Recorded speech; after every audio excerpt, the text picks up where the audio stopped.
Congress sitting എംപിമാരിൽ പലർക്കും വിജയസാധ്യതയില്ലെന്ന് തെരഞ്ഞെടുപ്പ് വിദഗ്ധൻ സുനിൽ കനകോലുവിന്റെ വിലയിരുത്തൽ. പത്തനംതിട്ടയിലും ആലത്തൂരിലും ചാലക്കുടിയിലും പുതിയ പേര് നിർദ്ദേശിച്ച നേതാക്കൾ. സുധാകരന്റെ പിന്മാറ്റത്തിലും പരാജയഭീതിയെന്ന സൂചന. കെപിസിസി സെക്രട്ടറിമാരെ സുധാകരൻ ഏകപക്ഷീയമായി പ്രഖ്യാപിച്ചതിലും പരാതിയുമായി നേതാക്കൾ രംഗത്ത്. നൃപൻ ചേരുന്നുണ്ട് വിശദാംശങ്ങളുമായി. നൃപൻ, കോൺഗ്രസിനെ സംബന്ധിച്ചിടത്തോളം ഏറെ പ്രതിസന്ധി തന്നെയാണ്. അതുമാത്രമല്ല, സിറ്റിംഗ് എംപിമാരിൽ പലർക്കും വിജയസാധ്യതയില്ലെന്നാണ് അവരുടെ തെരഞ്ഞെടുപ്പ് വിദഗ്ധൻ സുനിൽ കനകോലുവിൻ്റെ വിലയിരുത്തൽ. പത്തനംതിട്ടയിലും ആലത്തൂരിലും ചാലക്കുടിയിലുമൊക്കെ പുതിയ പേരാണ് നേതാക്കൾ നിർദ്ദേശിക്കുന്നത്. സുധാകരൻ്റെ പിന്മാറ്റത്തിലും പരാജയ ഭീതിയെന്ന സൂചന. എന്താണ് നൽകാൻ കഴിയുന്ന വിവരങ്ങൾ? ബിനു, ഏറ്റവും പ്രധാനപ്പെട്ട കാര്യം ഈ സുനിൽ കനകോലു നേരത്തെ തന്നെ കേരളത്തിൽ UDF അനുകൂലമായ സാഹചര്യം നിലനിൽക്കുന്നില്ല, കഴിഞ്ഞ തവണത്തെ രാഷ്ട്രീയ സാഹചര്യമല്ല കേരളത്തിൽ നിലനിൽക്കുന്നത് എന്ന് ആദ്യഘട്ടത്തിൽ നിന്ന് KPCCയുടെ എക്സിക്യൂട്ടീവ് യോഗത്തിൽ പങ്കെടുത്തുകൊണ്ട് അദ്ദേഹം അറിയിച്ചിരുന്നു. അവസാന ഘട്ടത്തിലെ വിലയിരുത്തലാണ് കഴിഞ്ഞ ദിവസം കെ സുധാകരനും VD സതീശനുമായി അദ്ദേഹം ആശയവിനിമയം നടത്തിയത്. ഇന്നലെ രാത്രി മുതിർന്ന കോൺഗ്രസ് നേതാവ് AICCയുടെ സംഘടനാ ചുമതലയുള്ള ജനറൽ സെക്രട്ടറി KC വേണുഗോപാലും തിരുവനന്തപുരത്തുണ്ടായിരുന്നു. ഈ കൂടിക്കാഴ്ചയിൽ പ്രധാനമായി കനകോലു മുന്നോട്ട് വച്ചത് പ്രധാനപ്പെട്ട ചില സിറ്റിംഗ് സീറ്റുകളിൽ MPമാർ മത്സരിച്ചാൽ അത് തിരിച്ചടിയാകും എന്നതാണ്. അത് ഒന്ന് പത്തനംതിട്ടയും മറ്റൊന്ന് ആലത്തൂരും ചാലക്കുടിയുമാണ്.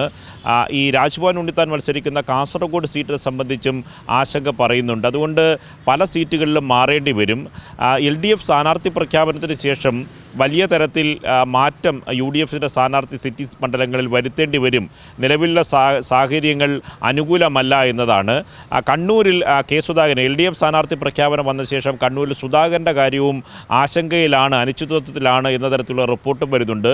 ഇതുകൂടി മനസ്സിലാക്കിയാണ് കെ സുധാകരൻ പിന്മാറാൻ തയ്യാറാണ്, പകരം തൻ്റെ അനുയായിയായിട്ടുള്ള ജയന്തിൻ്റെ പേര് മുന്നോട്ട് വെച്ചത്. പക്ഷേ ജയന്തിൻ്റെ പേര് VD സതീശനും മറ്റ് പ്രധാനപ്പെട്ട കേരളത്തിലെ കോൺഗ്രസ് നേതാക്കളും അംഗീകരിക്കുന്നുമില്ല. ആ കാര്യത്തിലുള്ള ആശങ്ക അവിടെ തുടരുന്നുണ്ട്. ഒപ്പം തന്നെ ഈ വയനാട് സീറ്റിൽ രാഹുൽ ഗാന്ധി എത്തിയാൽ ആലപ്പുഴ സീറ്റിൽ KC വേണുഗോപാൽ വരില്ല. പക്ഷേ വയനാട് സീറ്റിൽ ഈ രാഹുൽ ഗാന്ധി മത്സരിക്കുമോ എന്ന കാര്യം അദ്ദേഹം ഇതുവരെ മനസ്സ് തുറന്നിട്ടുമില്ല. അതുകൊണ്ട് ആ സീറ്റിനെ സംബന്ധിച്ചും അനിശ്ചിതത്വം തുടരുകയാണ്. അവസാന ഘട്ടത്തിൽ ഇനി സിറ്റിംഗ് എംപിമാരെ മാറ്റാക്കാൻ കഴിയുമോ, പകരം പേര് നിർദ്ദേശിക്കാൻ കഴിയുമോ എന്ന തരത്തിലുള്ള ആശങ്കയുണ്ട്. പക്ഷേ VD സതീശൻ 2 സീറ്റുകളിൽ പുതിയ പേരുകൾ മുന്നോട്ട് വെച്ചു. പക്ഷേ ഇത് അംഗീകരിക്കപ്പെട്ടിട്ടില്ല. ഒന്ന് പത്തനംതിട്ട സീറ്റിലാണ്. പത്തനംതിട്ട സീറ്റിൽ അപ്രതീക്ഷിതമായി ഒരു പുതിയ ഒരാളുടെ പേരാണ് VD സതീശൻ മുന്നോട്ട് വച്ചിരിക്കുന്നത്. പക്ഷേ അത് ഈ പറയുന്ന ഔദ്യോഗിക ഗ്രൂപ്പിലെ പ്രധാനപ്പെട്ട നേതാക്കൾക്ക് സ്വീകാര്യമായ ഒരാളല്ല.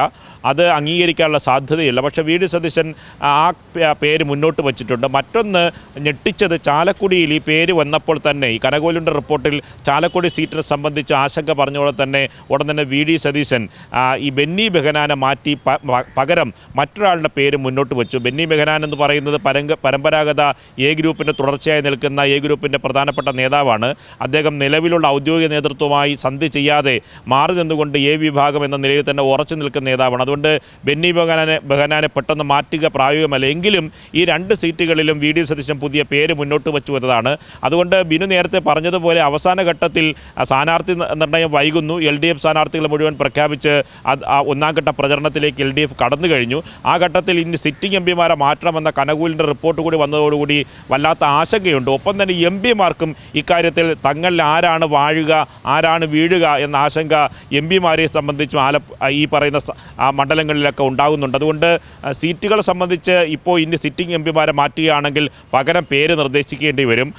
ഈ പകരം പേര് വരുമ്പോൾ തന്നെ അതിനകത്ത് എതിർപ്പുണ്ടാകും. അങ്ങനെ വലിയ തരത്തിലുള്ള എതിർപ്പും ആശങ്കയും വലിയൊരു പ്രതിസന്ധിയിലേക്ക് തന്നെയാണ് നീങ്ങുന്നത്. സിറ്റിംഗ് എംപിമാരിൽ പലർക്കും വിജയസാധ്യതയില്ലെന്ന് സുനിൽ കനകോലുവിൻ്റെ വിലയിരുത്തൽ വരുന്നു. പത്തനംതിട്ടയിലും ആലത്തൂരിലും ചാലക്കുടിയിലും പുതിയ പേര് നിർദ്ദേശിക്കുന്നു. സുധാകരൻ്റെ പിന്മാറ്റത്തിലും പരാജയഭീതി എന്ന സൂചന. KPCC സെക്രട്ടറിമാരെ സുധാകരൻ ഏകപക്ഷീയമായി പ്രഖ്യാപിച്ചതിലും നേതാക്കൾ പരാതിയുമായി രംഗത്തെത്തുന്നു. അങ്ങനെ കോൺഗ്രസിൽ സകല